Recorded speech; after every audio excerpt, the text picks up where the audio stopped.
আয়াত এবং হাদিস পেশ করেছিলাম জাহান্নাম থেকে কিভাবে বাঁচা যায়, শয়তান থেকে কিভাবে বাঁচা যায় এই সম্পর্কে।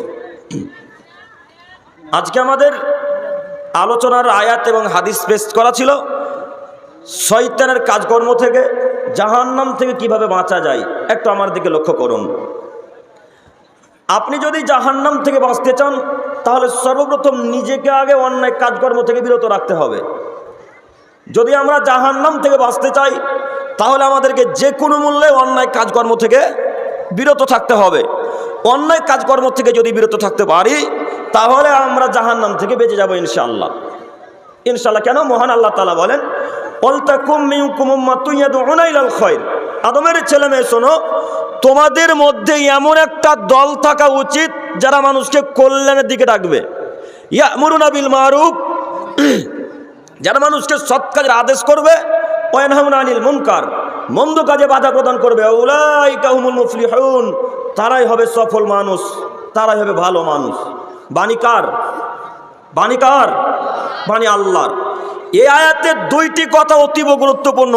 এক, তোমাদের মধ্যে এমন একটা দল থাকতে হবে, তার মানে দল থাকা জরুরি।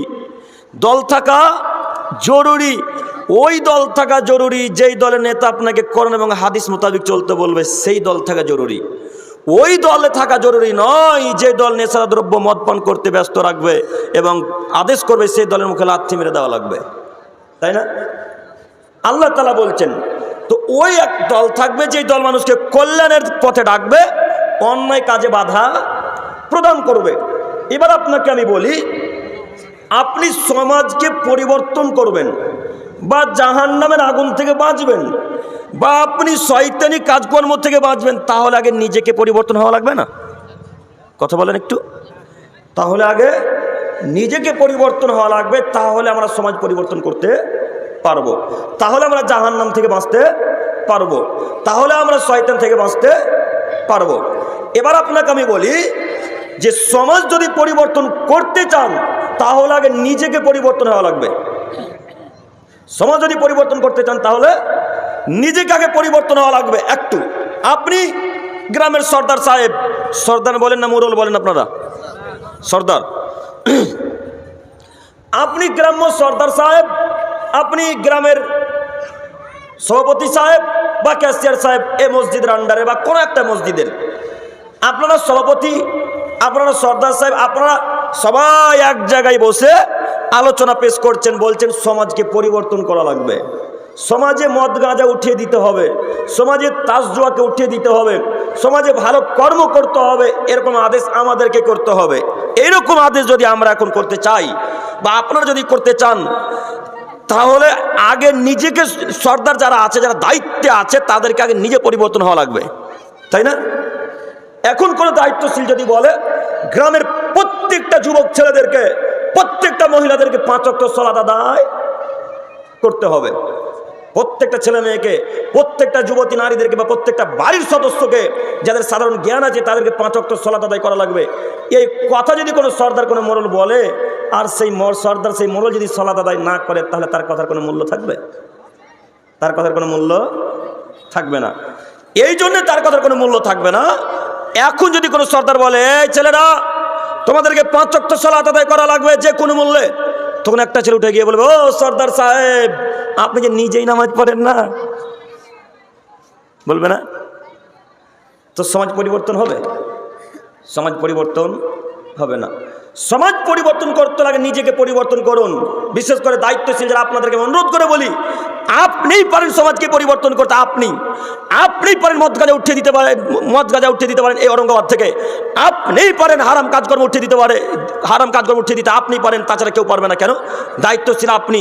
আপনাকে সমাজের মানুষ দায়িত্বে রেখেছে, আপনাকে সমাজের মানুষ কমিটি থেকে নির্ধারণ করেছে, আপনি সর্দার, আপনি সভাপতি, আপনি ক্যাশিয়ার। অতএব আপনার একটা ক্ষমতা আছে, আপনি যে ক্ষমতা প্রয়োগ করে বাক্য বলতে পারবেন, এই জনসাধারণ সেই ক্ষমতা প্রয়োগ করে কথা বলতে পারবে না।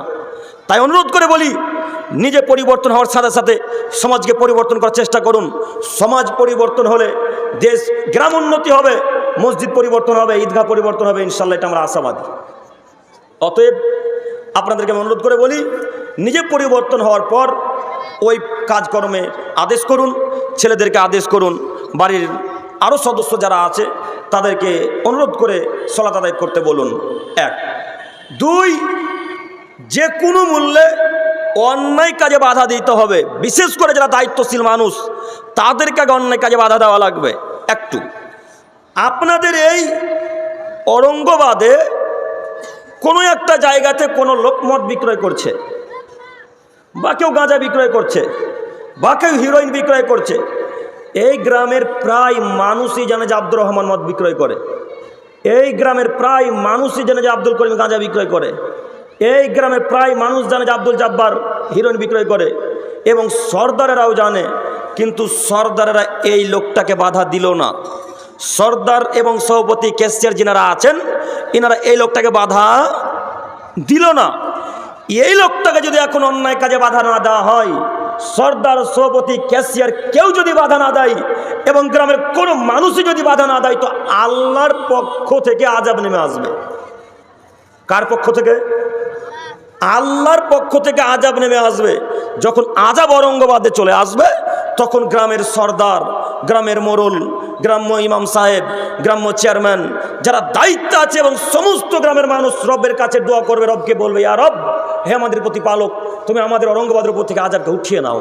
আল্লাহ, তুমি ঔরঙ্গাবাদের উপর থেকে আমাদের আযাবকে, তোমার পক্ষ থেকে যে আযাব এসেছে আল্লাহ, এই আযাবকে তুমি হটিয়ে দাও। আল্লাহ, তুমি বড় দয়াবান, তুমি বড় রহমান, তুমি বড় ক্ষমাবান। আল্লাহ, এই দয়ার আশাধারী তোমাকে আমি বলি, তুমি আমাদের পক্ষ থেকে এই আযাবকে উঠিয়ে নাও। আল্লাহ, তুমি আমাদের উপর দয়া করো। মুহাম্মদ সাল্লাল্লাহু আলাইহি সাল্লাম বলছেন, এদের কারোর দোয়া কবুল করা হবে না। কেন? তাহলে কি আপনি বলতে চাইছেন আব্দুল করিম ভাই, ঔরঙ্গাবাদে কেউ সৎ মানুষ নাই? কেউ তো আছে, কেউ নেই? কেউ না কেউ তো সৎ মানুষ আছে। ঔরঙ্গাবাদে না থাকলে সাজুর মোড়ে তো কেউ আছে। সাজুর মোড় তো নাকি? সাজুর মোড়েতে কেউ আছে। কেউ না কেউ সৎ মানুষ আছেই, এ কথাই ঠিক। তো আপনাকে এবার আমি বলতে চাইছি, অন্যায় কাজে যদি মানুষ বাধা না দেয় সমাজ থেকে, বা কোনো মানুষ ওই লোকটাকে বাধা যদি না দেয়, আল্লাহর পক্ষ থেকে অতি সত্তর আযাব নেমে আসবে। তখন গ্রামের সবাই আল্লাহর কাছে দোয়া করবে, কিন্তু আল্লাহ কারোর দোয়া কবুল করবেন না। কেন? কেন? বুঝতে পারেননি বক্তব্য? কেন আল্লাহ কবুল করবেন না বলেন দেখি? অন্যায় কাজে বাধা দেননি, এই জন্যে। আমার কথা আপনারা বুঝতে পারেন কি? পারছেন তো?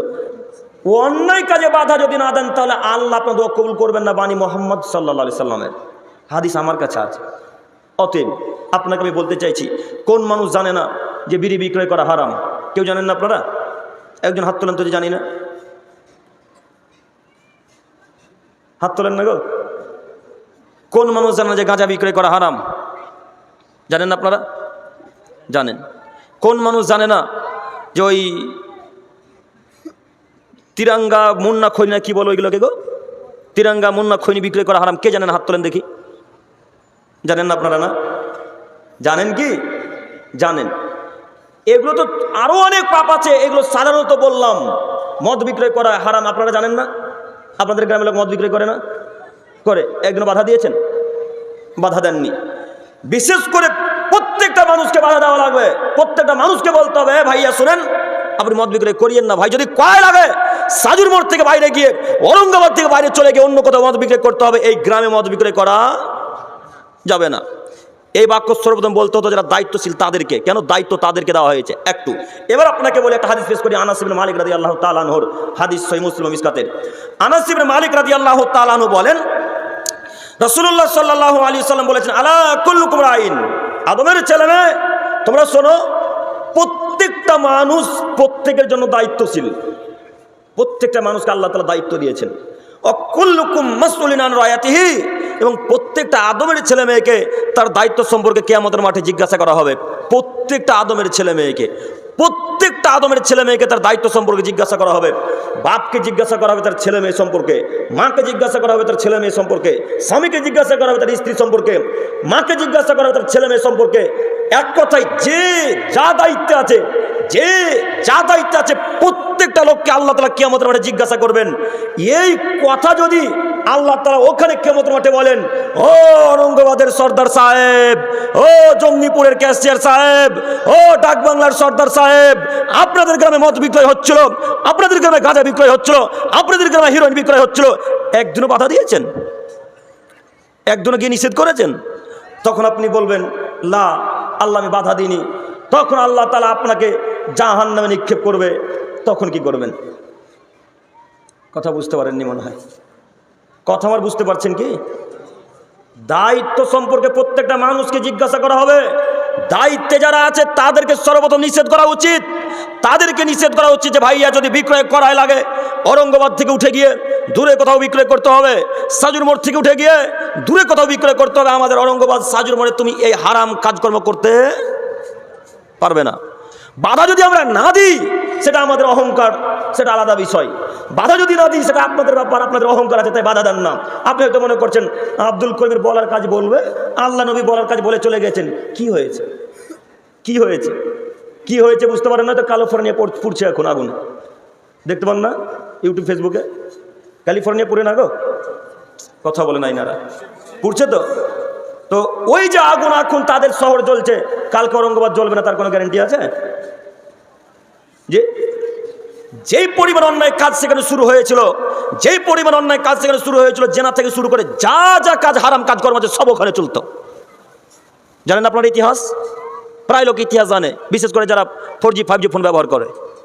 যে বিশেষ করে যারা 4G ফোন 5G ফোন ব্যবহার করে তারা প্রায় লোক ওখানকার ইতিহাস জানে। যত নোংরা কাজ, যত অশ্লীল ভিডিও, যত খারাপ কাজকর্ম সব ওখান থেকে শুরু। এই কাজ হয়তো আল্লাহ তাআলাকে খারাপ লাগার কারণে হয়তো তাদেরকে তাদের জন্য আযাব দিয়েছে। তো বলতে পারে এটা আল্লাহর পক্ষ থেকে আযাব কিনা? আমরা বলতে পারবো না এটা আল্লাহর পক্ষ থেকে আযাব কিনা। কেন? এখন তো ওহী আসে না। এখন ওহী আসে কি? এখন তো ওহী আসা বন্ধ। যদি আযাব হতো তো আল্লাহ নবীকে এসে বলে দিত এটা আল্লাহর পক্ষ থেকে আযাব, তখন বোঝা যেত এটা আল্লাহর পক্ষ থেকে আযাব। তো যাই হোক, এটা একটা শাস্তি। আল্লাহ ছাড় দেন কিন্তু একেবারে ছেড়ে দেয় না। এই আয়াতকে আপনাদের মাঝে নিয়ে আসেন এবার। এই আয়াতকে আপনাদের মাঝে নিয়ে আসেন এবার। আপনি যে আজকে সাজুর মোড়ের লোকটাকে বাধা দিলেন না, আপনাদের ঔরঙ্গাবাদের মদ বিক্রেতাকে বাধা দিলেন না, কাল যদি আপনার উপরে, আপনাদের গ্রামের উপরে আযাব নেমে আসে, তাহলে আপনি তখন কি করবেন? কি করবেন তখন?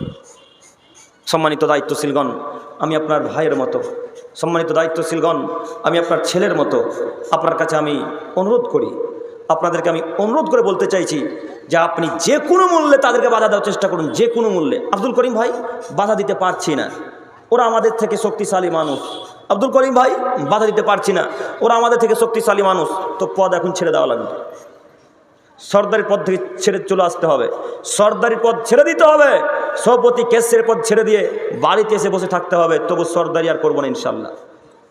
কথা বুঝেননি? সর্দারি কাজ আর করবো না ইনশাল্লাহ। বাধা যদি দিতে না পারেন তাহলে দায়িত্ব ছেড়ে দিতে হবে। আপনাকে আমি অনুরোধ করে বলতে চাই যে দায়িত্বশীলদেরকে আল্লাহ তাআলা কিয়ামতের মাঠে জিজ্ঞাসা করবে যে কোনো মূল্যে। অতএব সমাজ পরিবর্তন যদি করতে চান আপনাকে আগে পদক্ষেপ নিতে হবে। সমাজ যদি পরিবর্তন করতে চান তাহলে আগে আপনাকে পদক্ষেপ নিতে হবে। তাই আপনাদেরকে আমি অনুরোধ করে বলতে চাইছি, সমাজ পরিবর্তন করার জন্য আপনারা এগিয়ে আসুন। বিশেষ করে যে অন্যায় কাজ আগে আমাদের সমাজে চলছে সেই অন্যায় কাজটা আগে বাধা দেওয়ার চেষ্টা করবো ইনশাআল্লাহ। সবাই বলি ইনশাআল্লাহ। ইনশাআল্লাহ। আল্লাহ তুমি আমাদের দিনী ভাইদেরকে, দায়িত্বশীলদেরকে কবুল করো। সকলে বলি আমিন, সকলে বলি আমিন, আমিন। সম্মানিত দিনী ভাই, আমি এবার যে কথা